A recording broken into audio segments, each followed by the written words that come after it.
When I was in 6th grade, I went to go visit my little cousins at their house. Their house was right on the edge of these woods, and the woods were really thick, and our parents always told us not to go there. And one time I asked my mom why, and she said because when people do bad things, they sometimes go and hide in the woods. I was staying at my cousin's house for a week on this one trip, and whenever I was bored, I would go look out the window and watch the woods. Usually it was pretty boring, and I would just be staring at trees, but one day it was like 5 p.m. and the sun was setting, so it was getting dark, and I saw something moving in the woods. I told my uncle, and he said it was probably just an animal. And I told him no, it was tall and looked like a skinny lady. And he said I have a creative imagination and it was probably just a deer. But then a few minutes later, I heard my aunt and uncle whispering in the kitchen. My aunt was talking about a woman from the psychiatric hospital in their town who had escaped. Their house was like 15 minutes away from a maximum security psychiatric hospital for criminals with mental illness. And then they saw me listening to them in the doorway and they stopped talking completely. A few days later, in the middle of the night, I heard a noise.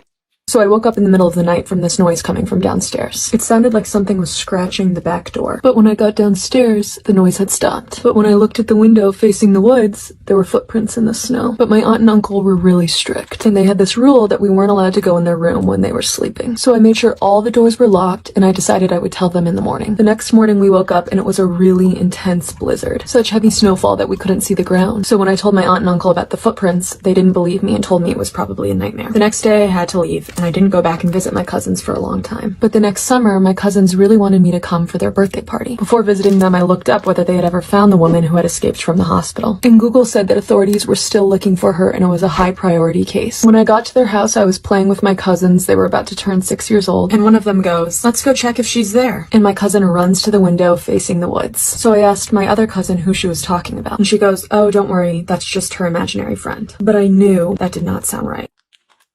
This is why you should be careful working in food delivery. When the pandemic hit, I lost my job and signed up to work for a food delivery app. I was making good money and the tips were nice too. During the first few months of working, I never had any weird experiences or customers. For the most part, everything was fine. There were times when I was a little scared of dropping off the food because it was in sketchy neighborhoods or it was dark outside, but nothing ever happened. I started feeling confident in my position and I let my guard down. One night, I got a delivery request and the tip was bigger than the total order. When I looked at the details of how to drop it off, I realized why the tip was so big. The instructions asked if I could open the door and bring it inside of the house as they were bedbound and unable to walk to the door. I knew I shouldn't do it. It was super against company policy, but I had an aunt who was bedbound and it hit a soft spot. When I opened the door of the house, I was hit with the most vile stench that's ever hit my nose. I looked around and called out to the customer. It was silent for a few seconds. Suddenly someone croaked out, "I'm back here, come on down." The voice came from a bedroom down the hallway that was pitch black. As I walked towards the room, my stomach was turning. I entered the room and put the order down, but I didn't see anyone. When I turned around to leave, suddenly a man appeared.